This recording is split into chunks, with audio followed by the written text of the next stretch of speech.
Then he said, don't wish it was easier, wish you were better. Don't wish for less problems, wish for more skills. I can't catch a break, guys. Yeah. Get them the fuck away from me. I can't be around those guys. People think, oh, well, cleaning your room, that's just a cliche. It's like, yeah, really, eh? Just go ahead and try it. If people had any idea how powerful sleep is for healing from anything, and the fact that it's free.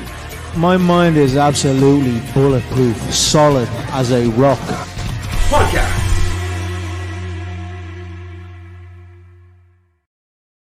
And real life. I know. I was looking, there's some bad haircuts in that intro as well, but let's not draw attention to it. Some COVID haircuts, that's the way. Maybe we should get some new clips. Maybe we should get some new footage. Take note. Time for some new clips. So guys, welcome to another episode. Sorry. I already started. How do you feel about a new audio intro? You like the audio intro? I feel like we could update it. Everything can be tweaked and improved over time. I love it. So I do love it. Yeah. No. Anyway, sorry. Pretty slick. So anyone who's watching, welcome to another episode of the Fight and Fit Show, watching or listening. If you're watching live or doing the playback, just so everybody knows, we have finally managed to get this in the schedule. So this will be happening every Monday at 12 o'clock. Okay, so you can kind of expect us. We're not sure if we're going to keep going live. We possibly will keep going live, but there will definitely be a new episode recorded every Monday. Today's episode is going to be about the 7 habits of highly effective people, or 7 habits that you can use to get better health and fitness results, essentially. Because the way you do anything is the way you do everything, and everything kind of transfers across. The more effective you are in one area of your life means you've got the skills to be more effective in other areas of your life. The core concept of this podcast concepts are going to come from a book called The 7 Habits of Highly Effective People by Stephen Covey. This topic was requested by one of our best members, Mary Hoy, who's currently reading the book, or at least was before I went on holidays 2 weeks ago. It is a pretty meaty book, so I'm not sure if she's finished it yet. It's a topic that we are quite familiar with. I would consider The 7 Habits of Highly Effective People to be, if not number 1, in the top 3 of the best personal development books of all time. So that said, I'll let you jump in, Brandon. Just give us your thoughts on the book and the podcast today. Well, so it's exactly what it says in the tin. I mean, who doesn't want to be a highly effective person? So 7 habits. 7's one of those magic numbers, 7, 13. But this is it. It's short in terms of concept. It is quite meaty, obviously, in terms of the actual book itself. I was looking there on YouTube before we got started, just kind of brush up. I think there's like 6-minute breakdowns on the habits. I'm sure we're going to try and give our best synopsis today. But the book in itself is one of these things that you'll find if you read this book or listen to this podcast and you take on these principles, you'll find these principles across many great books. And so obviously anything that you find to be said again and again across different things is like, that's what we call a universal truth. It's like many people through their own perspective, maybe not having read this book, or you might find yourself, maybe your granny or your brother or your sister or your coach told you a bit of advice just like this, or something that rings true, almost like one of these habits. Put first things first, for example, it's like, this is what we want to do, is we want to understand a principle that can be applied broadly and also understood universally across many different ways, to find something that can be true again and again and again, to be universally useful. And as I said, this is like, it's 7's not that many, 7's pretty hammered down as you're going to get. So cutting out all the bullshit, cutting out all the nonsense. 7 habits. If you can't 7 habits, if you can't nail down 7 habits over the rest of your life, and then again, even better, if you can nail down 7 habits over the rest of your life, it's something super simple. And again, something that can be applied broadly. It doesn't matter if it's sport, fitness, business, social, emotional. It's like these habits can be applied broadly and very, very useful. And obviously for yourself, you've applied them in the business, and we've been, moderately successful so far. And I've applied them in my own working in the business, and also, in fitness and all this kind of stuff. And I found them to be insanely useful. Yeah. So I really like. Go on. It's just one of those books. It's just one of those great books that I feel like should be the foundation of anybody's personal development. Yeah, 100%. And just as you said there, you kind of mentioned universal truths. Anybody that is interested in the kind of personal development space will notice that a lot of the same stuff is repeated, and a lot of it takes inspiration from the Bible and spirituality and kind of more esoteric type teachings. People are familiar with the law of attraction and different things like, being proactive. Like this kind of essentially what the law of attraction is, like being a proactive person, really. Kind of what you put out comes back. I feel like the universal truth is such a key part of it because it's the same stuff. You've heard this same message in probably 20 different ways over your lifetime. But it's just kind of sometimes you just need to find the right words that can really resonate with us and we can actually take action on, because that's at the end of the day is going to be that the thing that makes the biggest difference. Do we take action on the information that we have or not? And that's hopefully what's going to make the difference with this podcast, is that you actually hopefully take some action, because maybe the way we said it, because us personally, is what kind of help really kind of makes it resonate and get you up off your bum and get out there and doing some stuff. Okay. And just while you were speaking there, I was looking up the definition, because obviously it's called 7 Habits of Highly Effective People. So just kind of considering, like, what does it mean to be an effective person? What does the word effective mean? Because obviously there's many words that you could use there. 7 habits to be a successful person, 7 habits to be a happy person, 7 habits, whatever it might be. But I feel like the word effective is a good choice there. Obviously it's an adjective, but it basically means to have an intended or expected effect, to produce a strong impression or response. So to create, so again, this kind of whole concept of intentions, to start with an intention, but then to also get the result, get the outcome. So to kind of be a proactive outcome-based person. That's definitely something that I've noticed in fitness, especially obviously in the last number of years. We've dealt with so many people, they set up goals and then you ask them how they're doing and they say, oh, not too bad. And they're not being effective, So they're, it's, oh, I set out to lose goals. Oh, I'm getting fitter. That's not the goal. You have not been effective in what you wanted to do with the program. Obviously, in the definition that you laid it out, is like being effective is like, you want to be an effective person. You want to be able to, say what you're going to do and then do it and get the result that you set out to do. And that's what this book is all about. Are you being effective for the goals that you set out? It's a brilliant idea, bringing up the definition. Yeah, because effective is such a powerful word. Excuse me. And then so now we'll run through the habits briefly. I feel like we've done this. We did do this once before, maybe 3-4 years ago back when I was here. That's another one of my favorite things that you said is like, people don't need new information, we just need reminded. And as we said, this is a super important book. So even if you heard it all before, it's super important, even for myself and yourself, to just be reminded and just refresh. You can never do with enough refresher. I think I was listening to somebody there on the book, The Obstacle is the Way, and he was saying that one of the great people, I think it was like, what do you call him? What do you call that Marcus cool Aurelius? guy? It was his book. Somebody had listened to him. Meditations. I forget who it was. Theodore Roosevelt had listened to meditations 100 times in his life. And so again, it's just about this reminding process. It's like, yes, the information, remind yourself, bathe in it, keep the information fresh in your mind. Yeah, because that whole thing, the things the Bruce Lee quote, like, I fear not the man who has, practiced 10,000 kicks, but the man who's practiced one kick 10,000 times. Like, you don't need 100 books. You probably need 10 books, and then, just keep reading them books over and over and over again until it sinks in. I've said this before on podcasts. The thing I love the most about the personal development industry, or not necessarily industry, but maybe the ideas and philosophies that are taught within the industry, is that you don't need to apply them perfectly to get amazing results. I honestly, the most amazing thing is the fact that I feel like, for me personally, I'm still a massive work in progress, but applying these principles incoherently or inconsistently over the last number of years, but still being proactive and applying them, although be it intermittently, has been so powerful, has been massively life-changing. You don't have to be perfect. I can look and think, when I look back at different goals and stuff that I said, about a 40% success rate. If you do it 40% of the time, you're going to keep moving forward. Every year is going to get better than the last year. And over time, you will kind of compound and build pretty good habits and get some pretty good results just from using these principles. Because you forget, it's easy, this concept, I know Chris was talking about it before with the devil stuff, and this kind of concept of drifting.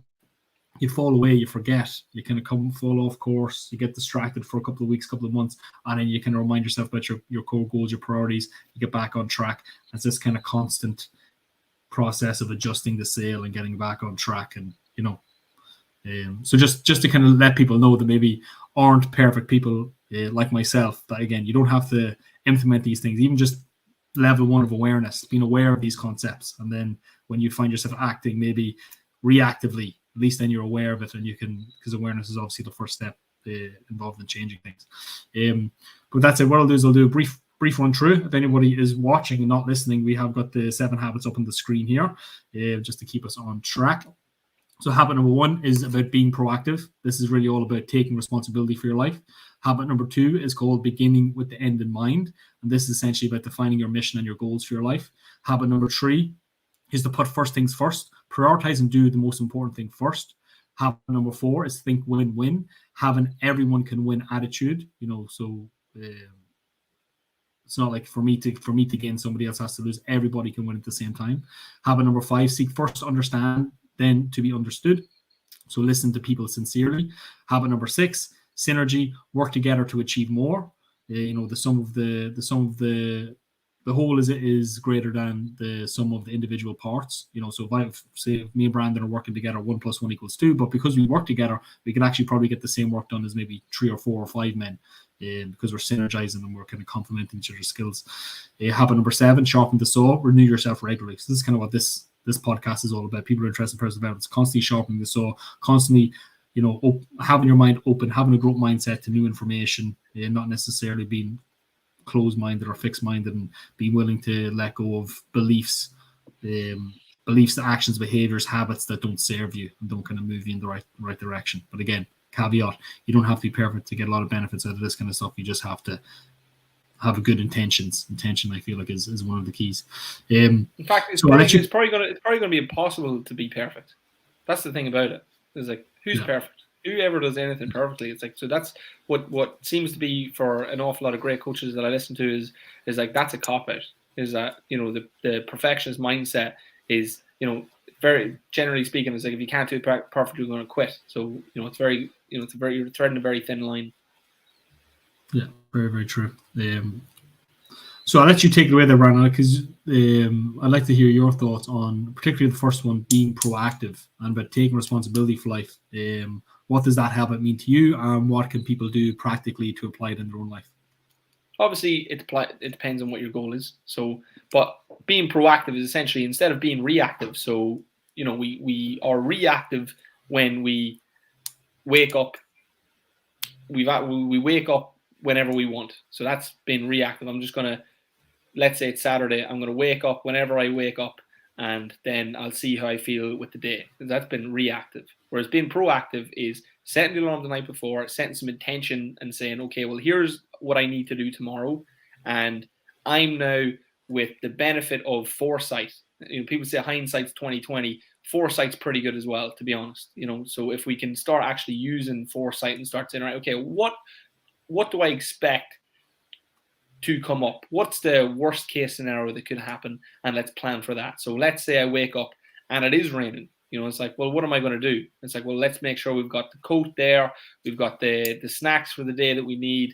We know that we're going to be hungry come lunchtime. We know that our friend might call us. We know that the temptation is going to kick in, whatever it is. It's like, so we have to be ready for the challenges that are going to occur. And we have to expect that we're not going to show up and be our best self. Like, that's probably one of the most drastic changes that I've made, is I now stop expecting my best self to show up. And it's funny now how foreign of a concept that seems, but I used to always expect to wake up feeling amazing. So I'll see how I feel, hoping that I'd feel perfect. In fact, that's rarely the case. So now what I do is I just do it and know I'll feel fantastic after. And so that's kind of what being proactive is all about. So again, let's just kind of break down into it. So the night before, we design a meal plan. We say, right, here's what I'm going to eat tomorrow. What time am I going to get up at? What time am I going to work out at? What's my schedule look like at work? What time do I need to be there for? What time's my lunchtime? Where am I going to go for lunch? Who am I going to hang out with? That's proactive. And so I'm goal orientated for the day. And so everything else is built around those goals. Otherwise, I'm going to make no progress, or I'm going to make very scattered and little progress. And even if I get 60% of it right and 40% of it wrong, it's like, that's still going to be a whole pile better than if I just had got up and hope for the best, cross my fingers. I hope to God, you know, I arrive at the shop and they've got the perfect lunch laid out for me. It's like the chance, and again, you know, fair enough. Naivety comes from inexperience, but you know, after you've had a couple of experiences and you understand that's not the case, it's like, right, we're going to have to start taking the information that we know now and planning ahead. So, you know, prepare to fail. That's what being proactive is all about. Yeah, I think it's been absolutely responsible. Kind of a little bit of overlap here, I find, with the Extreme Ownership by Jocko Willink, in the sense that you got to be responsible for the outcomes in your life. So, for example, you know, you can blame the government, you can blame the weather, you can blame the economy, but at the end of the day, you have to be ultimately responsible for the outcomes in your life, and that's kind of what being a proactive person is all about. I use the example in the book, as far as I can remember, about the weather, and it's something that we kind of commonly say. You know, some people complain about the rain, other people just buy a raincoat, you know, or bring an umbrella with them. You know, people say, like, you know, by choosing not to carry an umbrella with you everywhere you go, you're accepting that every once in a while you're going to get soaked by the rain, you know, because you made that decision not to carry an umbrella with you everywhere. These are kind of examples of what we call extreme ownership for outcomes. So being a proactive person, you're always taking ultimate responsibility for your life and the outcomes that you're getting. Because if you're a reactive person, you're blaming your friends, you're blaming work, you're blaming time, you're blaming finances. At the end of the day, you have to look for the ways that you can impact the outcomes in these situations and these kind of different areas of your life. Otherwise, you know, if you're not in control, it means somebody else is in control of your life, and that's not a good place to be. So always looking for opportunities to take more responsibility and be a proactive person. That is habit number one, and it's habit number one for a reason, because starting with that mindset to say, listen, I am responsible for all outcomes in my life. That is the key. That is the starting point. Because without that, as I said, you're relying on other people. You're relying on other people's circumstances to get the outcomes that you want, and that's not necessarily going to be a strategy for success based on many successful people. And then the other side of it as well is like, also, like, obviously the mentality to take ownership for it is one thing, but the other thing is like the actionable step is the plan. It's like, I have so many people, it's like, you know, their big focus is weight loss, and it's like, and they don't have a plan, like a time, a distance for their steps, and they don't have a meal plan for their food. It's like, that is ridiculous. Now, obviously, look, I understand naivety, beginner, I understand, but after that, it's like, what are you doing? It's like, how can you call it so, like, I always equate it to a mortgage. It's like the first thing people do when they want to get a mortgage, because they are serious about a mortgage, because they really want it, you know, and so they sit down and do a budget. You know, they know what's expected of them. They know what they try and predict the obstacles and try to predict what they have going for them, what they don't have going for them, and they minimize the cost. But they sit down and do a plan, they lay it all in front of them. It's because they're serious. And I find that people just don't take fat loss or fitness or health serious enough to sit down and write a plan. And it is that serious, and it should be treated as such. And if you want to be successful, you're going to need a plan. You have to be proactive. You need at least some kind of structure, and you'll get loads of it wrong, and you'll chop and change it and review. And that's kind of where we come back to, you know, habit number 7, sharpen the saw, renew yourself regularly. So it's like, right, fair enough. You made a plan. It's not a good plan. Let's sharpen it up a little bit.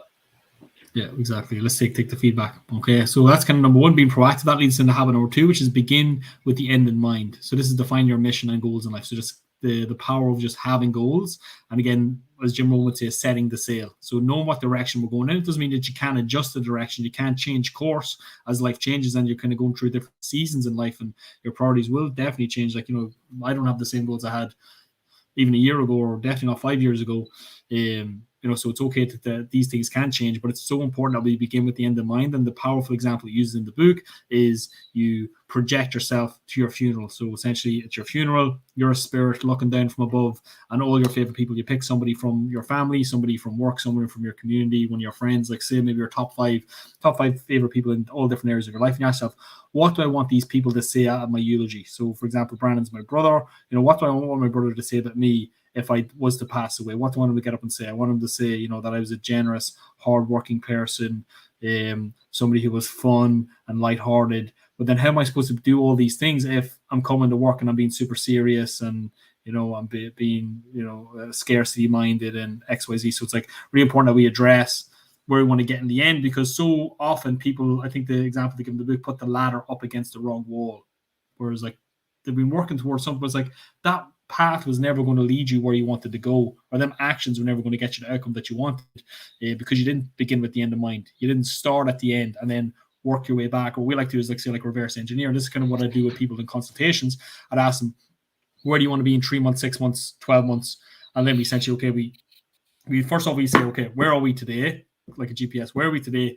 Where do you want to be in 12 months? And then we basically just work our way back to make sure that the plan that we set out day to day and week to week is going to move us in that direction. Whereas, maybe you mentioned, some people just maybe don't seem to be that serious, and maybe because they're focused on the workouts. When, okay, that's going to get you fit and strong, but if your outcome is to lose weight and get into that size 10, you would really probably be better off skipping the gym and using that time to go home and meal prep or cook some healthy dinners or something like that. That could literally be a better use of your time. But again, people aren't getting sweaty and aren't burning calories. They don't necessarily tend to put a lot of value in it. But again, this is what the whole thing is: beginning with the end in mind.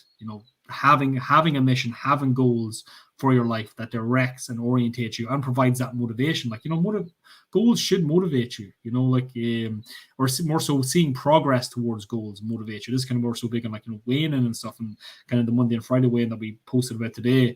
The reason we want to get people to weigh in on Fridays is because you want to see the progress that you've made over the week so that you're more motivated over the weekend to maintain them results, rather than saying Brandon, I'll give you €100 if you lose 5 or 2 pounds this week. I'm like, okay, that's pretty motivating. I'm going to do it. I'm going to do it. And then Wednesday, Thursday, Friday come about. It's your friend's birthday party. Sure, feck it. Sure, I don't really need €100 be grand.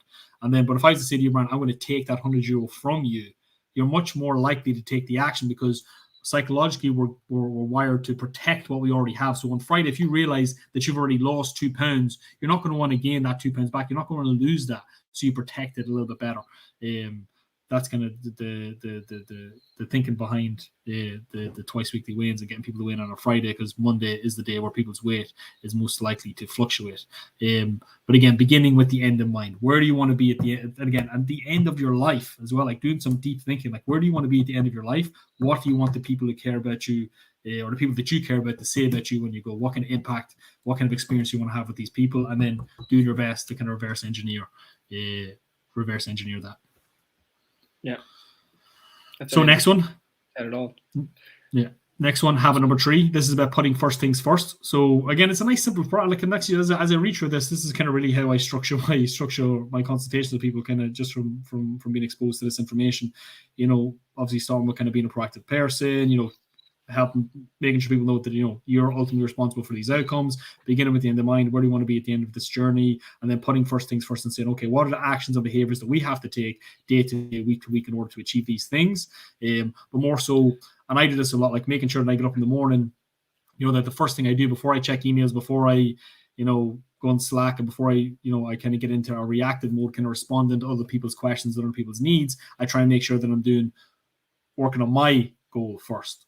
So I'm putting my, what is the thing that's going to affect change the most in my life, and I'm trying to work on that most of the time. Again, not something I always do. Sometimes you get pulled into the tasks of the day and the firefighting and different things. But again, when you're being proactive, that's what it looks like. You're carving at that time. You're putting first things first. If your ultimate goal is to lose weight and you're waiting to see how the day goes before you're booking your workout, or you're waiting to see how you feel tomorrow before you decide what you have for breakfast and lunch, probably not going to be a good strategy. Because again, if your ultimate goal is to lose weight, putting first things first looks like having a meal plan, having the shopping done, having the meals prepped, having the meals prepared, and that's how you're going to do it. And again, like most things, all you said there 4 times in a row was meals, and that is first things first with fitness. That's the thing that people. Well, weight loss.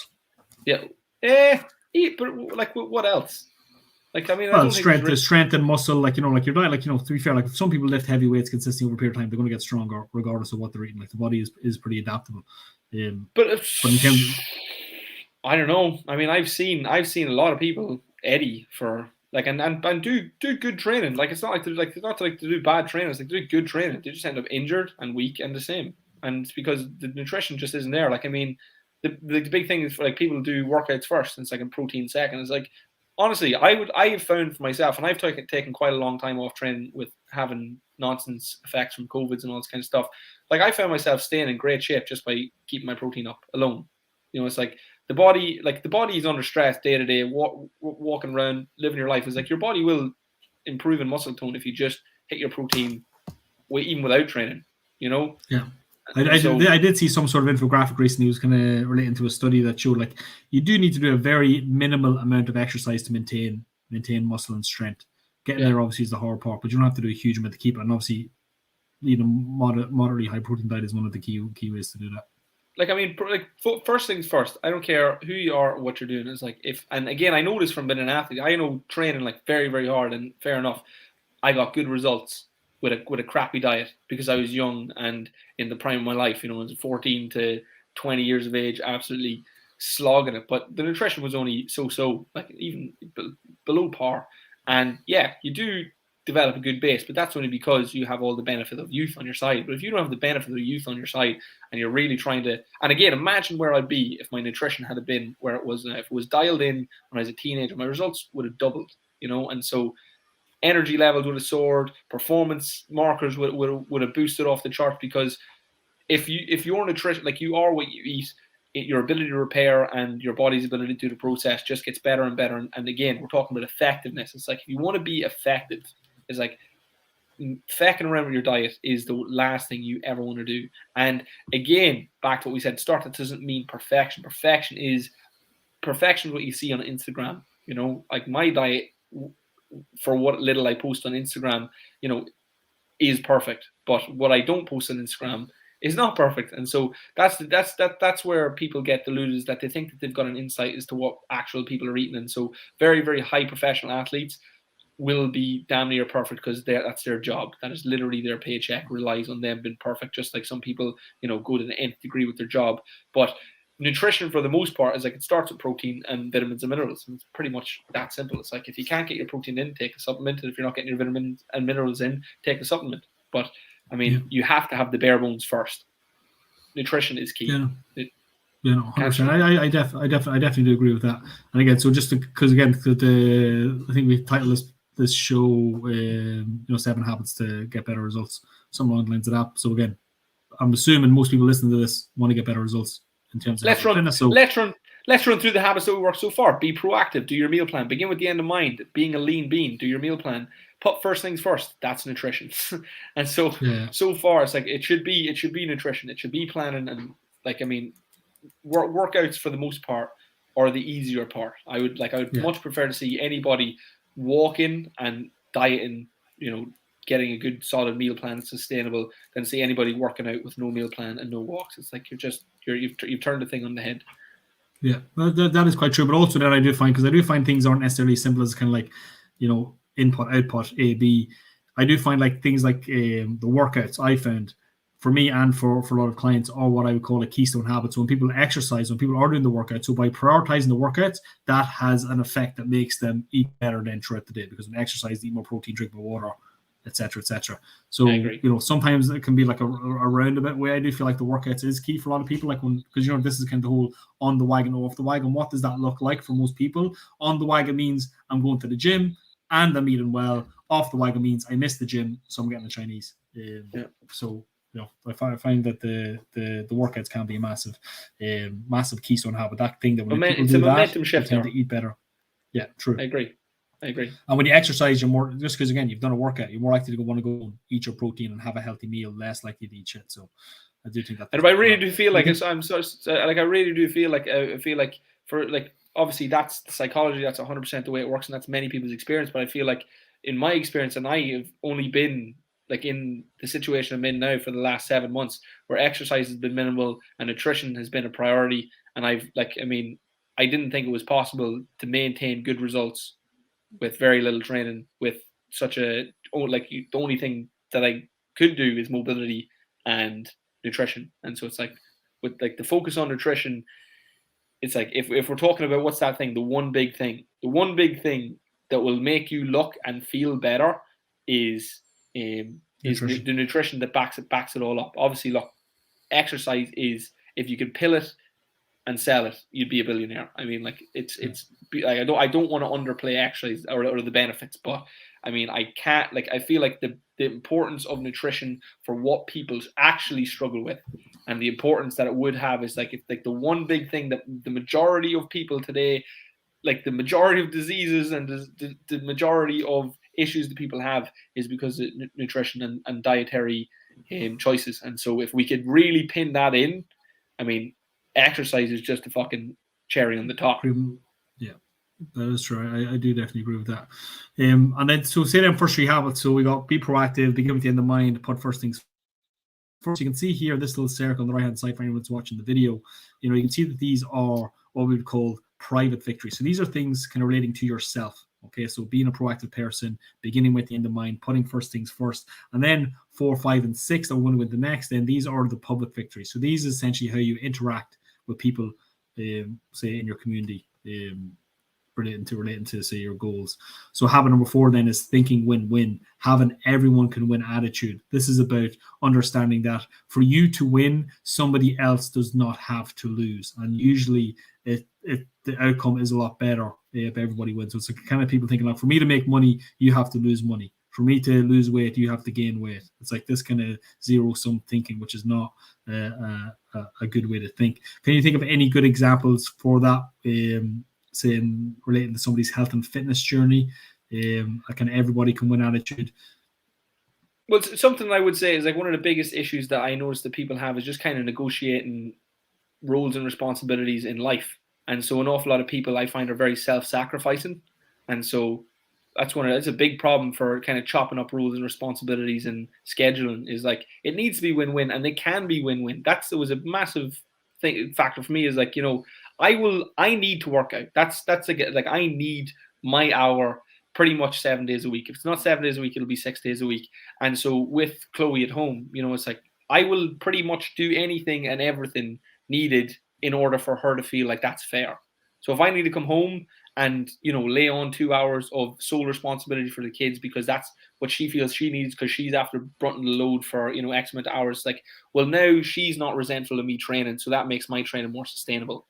So everything has to be win-win. If I'm trying to develop a meal plan for me and Chloe again, it needs to be something that the two of us like, but it also needs to be high in protein and relatively low in calories depending on what my goals are. And so it needs to be high in flavor. She needs to enjoy it. And so this can't, like, I'm not making 2 dinners. I want to make a win-win meal.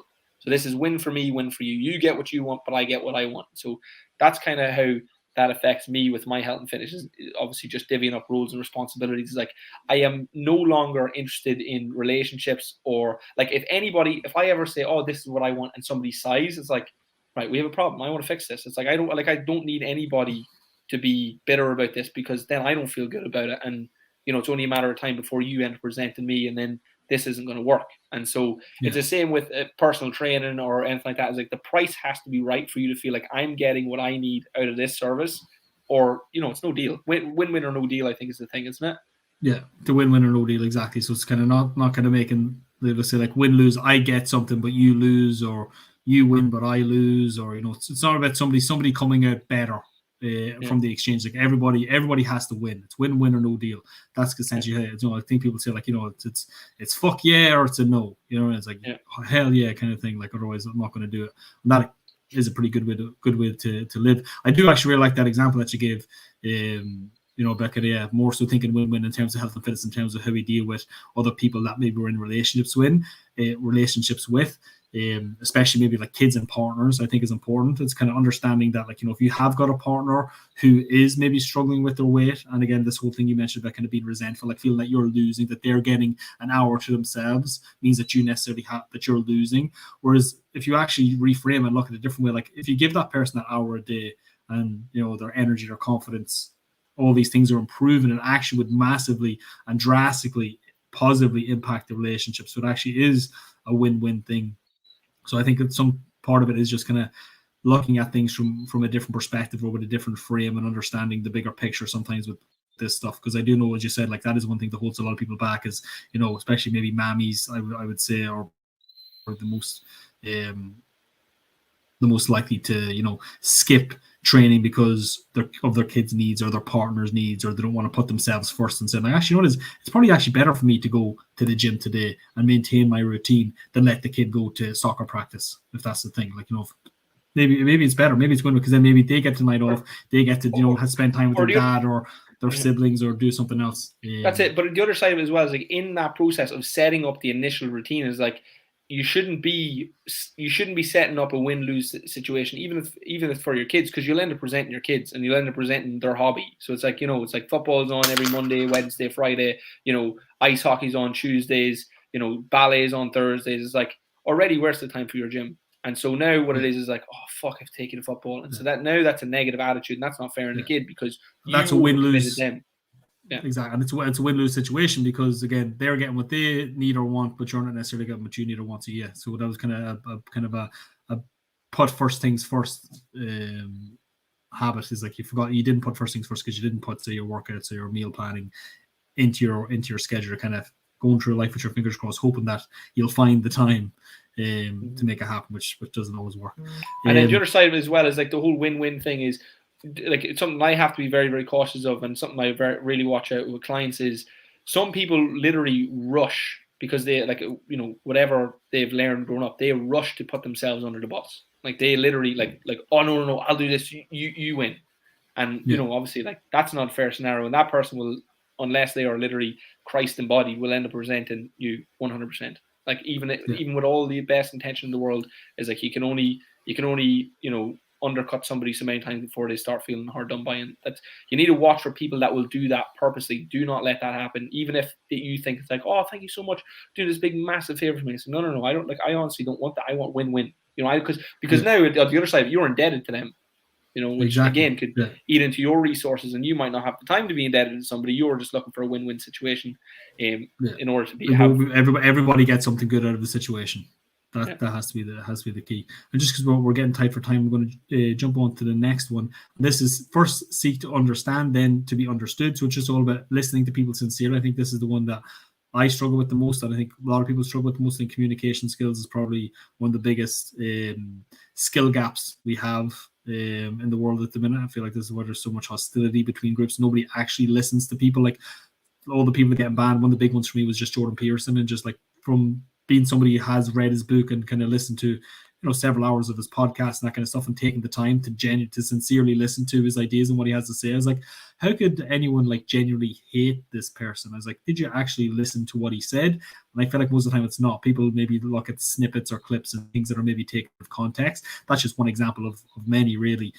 Probably one of the most popular options, just more so because I seen the thing about Cristiano Ronaldo. He was in a picture with Cristiano Ronaldo recently, and then I seen it was like a Joe.ie article or something today, or something along the lines of that, basically saying, Cristiano Ronaldo has tarnished his legacy from taking a picture with Jordan Peterson. I'm like, who would possibly think that? Who are these people that, did they take the time to sincerely listen, sincerely understand somebody else's point of view and kind of where they're coming from? I feel like when you take the time to do that, it's very hard to hate somebody when you have genuine empathy for their position. But again, that's seek first to understand, then to be understood. So make sure you understand the person that you're communicating with before you then try to maybe push your beliefs or push your agenda maybe onto them, understanding where they're coming from. I would just say, obviously, like I said, we're pushed for time, but if you want to go deeper into that point and that point alone, and again, if you're having problems in relationships or, employment or anything, it's like one of the best books for that, I'm sure we talked about it at nauseum, is How to Win Friends and Influence People. It's like that, if you come away from that and you don't have at least one bonus point on your communication skills, I'd be very, very surprised. It is very, very insightful and goes into detail and gives plenty of examples how to actually listen and what good communication skills are. And it was very, very valuable for me. Again, just learn to shut up and try and generally take in what the other person's saying, because and again, it makes people feel good about your relationship with them, that you actually listen. And it's not just like, because I know people that I've got a relationship with, and as soon as I'm talking, I'm halfway through my thought, I haven't fully explained it, they've just started talking about what they wanted to say. And as somebody who wants to listen, you'll kind of take a back seat and try and listen and understand where they're coming from. But when that is constantly happening and they're never taking on board what you said, it's like it's so infuriating. Yeah, but I do feel like this is probably one of the hardest ones to implement. It is hard. 100%. It is hard to be a good communicator, be a good listener. Habit number 6 then is synergy. So work together to achieve more. So it's like, if you want to go, what is the saying? If you want to go fast, go alone. If you want to go far, go together. Like, if you do synergize with other people, like team up with people, there's some thing like two people individually. I think in the book it gives the analogy of the tree, trying to pick apples from the tree. Both people reaching with the top of their tippy toes couldn't reach the apples, but when one person, got on the other person's shoulders, they were able to reach all of the apples. So although they were able to get 0 apples as individuals, together they're able to get all the apples. So this kind of concept of synergizing, not necessarily trying to go it alone. And again, that's kind of what we try to do at Fighting Fit, offering coaching and community and different things to kind of give people that space where they can feel supported in their goals. And because we work together, because we got, instead of just having one personal trainer, we've got a team of personal trainers. You get so many more insights and areas of expertise. And it's just a much more effective coaching system, I think. Like, our whole thing is trying to make our program better than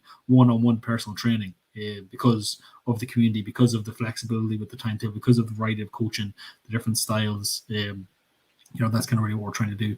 So that's habit number 6, which is synergize. And then last but not least is habit number 7, and this is sharpening the saw. So this is, you can see even here on the right, if you're watching, you can see the circle. So everything is encircled by habit number 7, which is sharpening the saw. It's like, going back over this stuff and refining your skills, refining your mission, refining your goals, refining your plan, and reviewing and trying to learn more and more, and trying to improve your communication skills over time.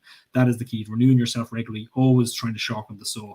And the story he gives in the book as well is, the guy trying to cut down the tree. He's, why don't you stop and sharpen that saw? And he's like, oh no, I've already been doing it for 7 hours or something like that. Whereas if he had taken the time to sharpen the saw, he would have got it done in half the time. But he wouldn't take the hour or 2 out to sharpen the saw. He continued to just kind of, keep pushing forward with the same old saw, doing the same old thing, getting the same old result, instead of just taking that time to be, again, back to having a more proactive person and sharpening the saw. So anything to add? Because I know I did rush a little bit through them last couple of points there, Brian. Any kind of major insights on habit maybe 6 and 7? I think you pretty much. I think synergy is pretty self-explanatory. Although again, monumentally important. Teamwork is crucial. And like I said, if you want to go quick, go alone. If you want to go far, go together. I love that. That's perfect. And as I said, the analogy for the apple and tree is brilliant. So, but the big thing I want to work on is number 7. This is probably like one of the, if you're in Fighting Fit, employment, this is what we work on all the time. It's all about sharpening the saw. It's like everybody already pretty much has the skills that we need. It's like, but they're all very blunt tools, and obviously they're getting sharper and sharper every day. But one of the biggest things I would liken this to is exactly what it says. Like, if you've ever worked with a blunt knife in the kitchen, nothing slows everything down more than a blunt knife. And so it's like, if you get your ability to work quick and safely is with a sharp knife. And so we need something that can cut through. And one of the biggest things that I've done that's really helped me, like literally and metaphorically, cut through people's bullshit is, start to become a better communicator. And so it's like, one of the big issues with people and health and fitness is that they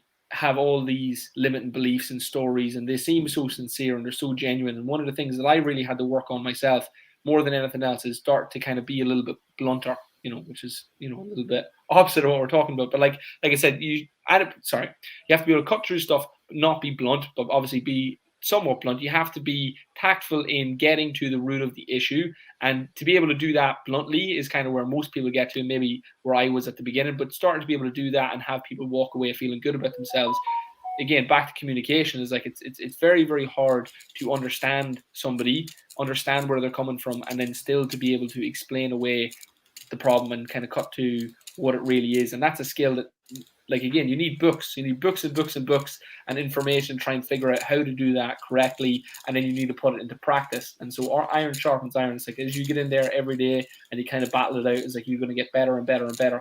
That's kind of one of the daily practices. But there are some things like you can do, like a book or a podcast, is like where you take the time to specifically focus on that thing to get better and be more precise at what it is that you're trying to do.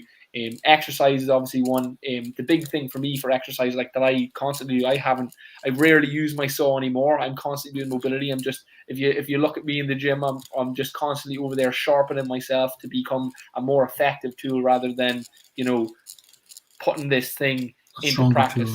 Yeah, it's like I'm not interested in doubling down the iron. I'm interested in precision and being really, really effective. And so that's kind of what I kind of do. And the big thing is, as I said, for sharpening yourself for nutrition is, are you doing research? Are you taking the time to kind of come away and design your meal plan? review the meal plan. It's like that's the kind of sharpening the saw work that most people just don't do. As I said, there's very, very tempting to just saw away for 7 hours because the thoughts of sharpening the saw is only going to slow you down. But coming away from that mentality and just starting to understand, it's like there is some things that I would do that to most people would seem like a waste of time, or like you're being lazy, or like you're not doing the actual work, when in fact that is the most important thing that you could do, is, you know, doing the mobility work, sitting down, doing the meal plan, you know, taking the time. Like meditation is another fantastic one, you know, for mindfulness and just kind of, my goodness, like meditation just really, really quickly is like, you know, if you are lost in your brain or having trouble with discipline or timekeeping or just organizing and being of use to yourself, like meditations, like the man who doesn't have time to meditate for 5 minutes should meditate for 30 minutes, I think is the quote. And so it's like, you know, these things that seem like a waste of time, it's like could not be more useful and more, what would you say? Effective.